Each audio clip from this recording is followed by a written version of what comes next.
ஜெனசிஸ்ல இருந்து கொஞ்சம் key notes பார்த்துட்டு நான் குவிக்கா கொஸ்டின்ஸ் கேட்கிறேன். பசங்க ரெடியா இருங்க. Okay 46 and 47 chapter. ಯೋಸೇಫನ ಕುಟುಂಬವು ಗೋಷೆನ್ನಲ್ಲಿ ನೆಲೆಸಿದೆ, ಅವರಿಗೆ ಅತ್ಯುತ್ತಮವಾದ ಭೂಮಿಯನ್ನು ನೀಡಲಾಯಿತು. ನಿನ್ನೆ ನಾವು ನೋಡಿದ್ವಿ. ಲೋಕವು ಶ್ರಮದಲ್ಲಿದ್ದಾಗ ಎಲ್ಲ ಜನರು ಬಂದು ಯೋಸೇಫನಿಂದ ಧಾನ್ಯಗಳನ್ನು ಖರೀದಿಸಬೇಕೆಂದು ನಾವು ಕೇಳಿದ್ದೇವೆ. ಒಂದು ಹಂತದಲ್ಲಿ ಅವರ ಬಳಿ ಹಣವಿರಲಿಲ್ಲ. ಆದುದರಿಂದ ಜೋಸೆಫ್ ಅವರು ತಮ್ಮ ಜಾನುವಾರುಗಳೊಂದಿಗೆ ವಿನಿಮಯ ಮಾಡಿಕೊಳ್ಳಬಹುದು ಎಂದು ಹೇಳಿದನು. ಆದರೆ ಸ್ವಲ್ಪ ಸಮಯದ ನಂತರ ಮತ್ತೆ ಅವರ ಬಳಿ ಏನು ಉಳಿದಿಲ್ಲ. ಮತ್ತೆ ಜೋಸೆಫ್ ಅವರು ಆಸ್ತಿಯಿಂದ ವಿನಿಮಯ ಮಾಡಿಕೊಳ್ಳಬಹುದು ಎಂದು ಹೇಳಿದರು. ಅಂತಿಮವಾಗಿ ಅವರ ಬಳಿ ಏನು ಇಲ್ಲದೆ ಹೋಯಿತು. ಮತ್ತೆ ಅವರು ಗುಲಾಮರಾಗಬೇಕೆಂದು ಹಂತಕ್ಕೆ ಬಂದರು. ಅವರು ಗುಲಾಮರಾಗಿ ಅವರು ಧಾನ್ಯಗಳನ್ನು ಪಡೆದು ಬಾಳನ್ನು ನಡೆಸ್ತಾ ಇದ್ರು. ಈಗ ಹೋಗ್ತಿರ್ಬೇಕಾದ್ರೆ ಈ ಕಡೆ ಯೋಸೇಫನ ಕುಟುಂಬ ಎಲ್ಲ ಐಶ್ವರ್ಯದಿಂದಲೂ ಚೆನ್ನಾಗಿ ಬಾಳ್ತಾ ಇದ್ರು. ಅದಕ್ಕೆ ಕಾರಣ ಯೋಸೇಫನು ಮಾತ್ರ. ನಾವು ಓದ್ಲಿಕ್ಕೆ ಕೇಳ್ಕೊಂಡ್ವಿ. ಸೊ ಯೋಸೇಫನು ಗುಲಾಮಗಿರಿಯಲ್ಲಿದ್ದರೂ ದೇವರು ಯೋಸೇಫನನ್ನು ಅವನ ಕುಟುಂಬಕ್ಕೆ ಮತ್ತು ಅಲ್ಲಿರುವ ಎಲ್ಲ ಜನರಿಗೂ ಆಶೀರ್ವಾದವಾಗಿ ಉಪಯೋಗಿಸಿದನು ಎಂದು ನಾವು ಕೇಳಿಕೊಂಡ್ವಿ ಈ ಅಧ್ಯಾಯಗಳಲ್ಲಿ. ಆದುದರಿಂದ ನಾವು ಕಷ್ಟದಲ್ಲಿದ್ದಾಗ, ನಮ್ಮ ಹೃದಯವನ್ನು ಕಳೆದುಕೊಂಡಾಗ, ದೇವರಿಗೆ ನಮ್ಮ ಜೀವನಕ್ಕಾಗಿ ಒಂದು ಉದ್ದೇಶವಿದೆ ಅಂತ ನಾವು ನೆನಪಿಸ್ಕೋಬೇಕು. ಅದನ್ನೇ ನಾವು ಈ ಅಧ್ಯಾಯಗಳಲ್ಲಿ ತಿಳಿದುಕೊಳ್ಳುತ್ತೇವೆ. ಚಾಪ್ಟರ್ 48. ಯಾಕೋಬನು ಎಫ್ರಾಯಿಮ್ ಮತ್ತು ಮನಾಸೆಯನ್ನು ಆಶೀರ್ವದಿಸುತ್ತಾನೆ. ಜೋಸೆಫ್ ತಮ್ಮ ಮಕ್ಕಳನ್ನೆಲ್ಲ ಕರ್ಕೊಂಡು ಬಂದು ಯಾಕೋಬನ ಬಳಿ ನಿಲ್ಲಿಸ್ತಾರೆ ಆಶೀರ್ವಾದ ಪಡೆಯಲಿಕ್ಕೆ. ಯಾಕೋಬನು ತನ್ನ ಬಲಗೈಯನ್ನು ಇರಿಸಿ ಕಿರಿಯ ಮಗನನ್ನು ಆಶೀರ್ವದಿಸುತ್ತಾನೆ. ಆದುದರಿಂದ ಯೋಸೇಫನು ಹೇಳ್ತಾನೆ, ನೀವು ಹಿರಿಯ ಮಗನನ್ನು ಆಶೀರ್ವದಿಸಬೇಕೆಂದು ಹೇಳುತ್ತಾನೆ.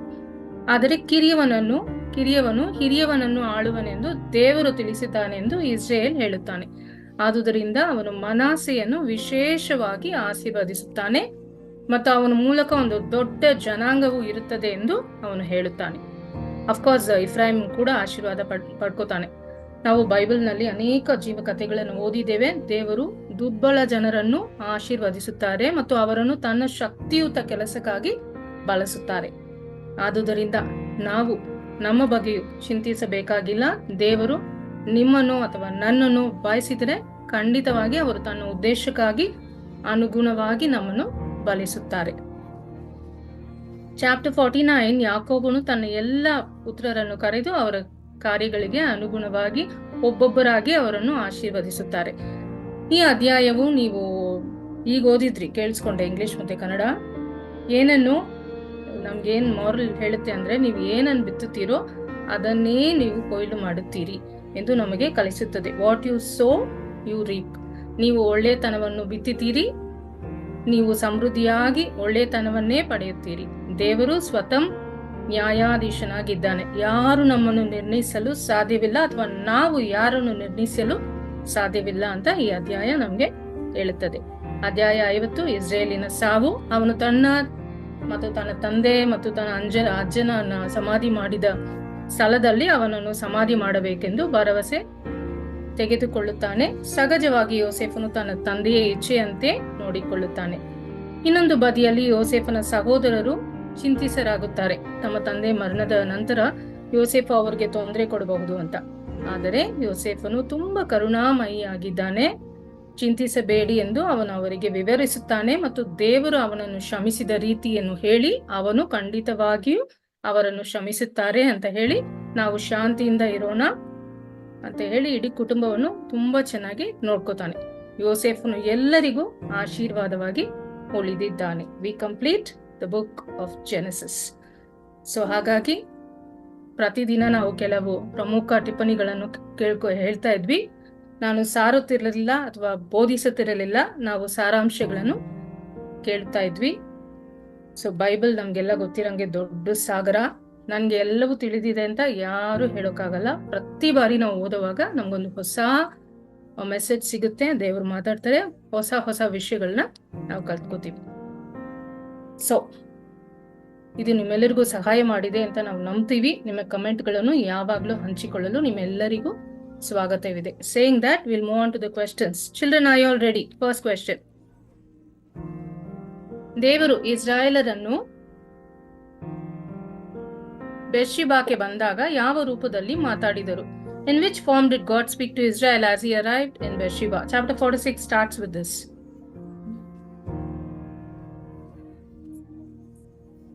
God spoke to Israel dash. Vision at night. Yes, God spoke to Israel vision of the night. ದೇವರು ಇಸ್ರಾಯೇಲರೊಂದಿಗೆ ರಾತ್ರಿಯ ದರ್ಶನದಲ್ಲಿ ಮಾತನಾಡಿದರು. Okay, I myself will go down with you to Egypt and I will also bring you up again. ನಾನು ನಿಮ್ಮೊಂದಿಗೆ ಐಗುಪ್ತಕ್ಕೆ ಹೋಗುತ್ತೇನೆ ಮತ್ತು ನಾನು ನಿಮ್ಮನ್ನು ಮತ್ತೆ ಎಬ್ಬಿಸುವೆನು. ಈ ವಾಕ್ಯದಲ್ಲಿ ನಾನು, ಹೂಸ್ ಅಟ್ ಐ, ನಾನು ಎಂಬುದು ಯಾರು? ಯಾರು? God. ದೇವರು. ಕರೆಕ್ಟ್. ನೀವು ಈ ಫ್ಯಾಮಿಲಿ ಆನ್ಸರ್ ಮಾಡಿ, ಜಯಂತಿ ವಿನ್ಸೆಂಟ್ ಅಂಡ್ ಫ್ಯಾಮಿಲಿ, ಬೇರೆಯವ್ರು ಬಿಟ್ಕೊಡ್ಬೇಡಿ. Name the sons of Rachel, Jacob's wife. ನೆನ್ನೆ ಹೇಳಿದ್ರು ಮಕ್ಕಳು. ಜೇಕಬ್ ಅವರ ಮಕ್ಕಳು ಯಾರು? ರೇಚಲ್ ಅವರ ಮಕ್ಕಳು ಯಾರು? ಯಾಕೋಬನ ಹೆಂಡತಿಯಾದ ರಾಖೇಲನ ಮಕ್ಕಳು ಹೆಸರು? Joseph and Benjamin. Very good. Joseph and Benjamin. What are the options Joseph gives to people to exchange? We have little time, so I'll go a little fast. What are the options Joseph gave to people to exchange and buy food grains for their survival? ನಾನು ಹೇಳಿದೆ ಈಗ. On options ಕೊಡ್ತಾನಲ್ಲ. Livestock, cattle, Food grain. ಆಯ್ತಾ ಇಲ್ಲ? Yes. All their livestock, yeah, their property. Last ಅಲ್ಲಿ ಏನ್ ಹೇಳಿದ್ರು? and They became slaves. Ultimately, they became slaves to buy grains and take care of their lives. Very good. Where Israel preferred to be buried after his death? ಅವನು ಸತ್ತ ಮೇಲೆ ಎಲ್ಲಿ ನನ್ನ ಬರಿ ಮಾಡಬೇಕು ಅಂತ ಕೇಳಿದ್ದ?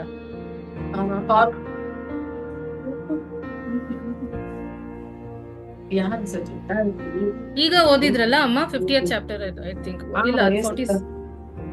ಇಲ್ಲ 47 ಅಲ್ಲಿ ಕೂಡ ಇದೆ. ಅವನು request ಮಾಡ್ತಾನಲ್ಲ ಜೋಸೆಫ್ಗೆ. Where his father and grandfather was buried. So he requests Joseph to take him there and bury him. Okay, name the two sons of Joseph. The land of Canaan. Land of Ephraim. அவங்க Isaac Abraham எல்லாம் எங்க பரி பண்ணாங்களோ அங்கே எடுத்துட்டு போய் பரி பண்ணணும். அது சொன்னா போதும். இடம் நம்ம no need to be precise. Land of Okay. Canaan, our ancestors எல்லாம் எங்க பரி பண்ணாங்களோ அதே. That's the answer. Where his forefathers were buried, he wants to be buried there. That much is enough. Yes, not go yes, deeper. buried. Yeah. Name the two sons of Joseph. Manasseh. Manasseh. Who's elder? Who's younger? Ephraim. Ephraim is Manasseh is older. Who got the blessing? Manasseh. Smaller one got the blessing. Very good. Okay. An act of his father displeased Joseph. Please explain. ನೀವು ಓದ್ತಾ ಇರುವಾಗ ಅಲ್ಲಿ ಒಂದು ವಚನ ಇದೆ.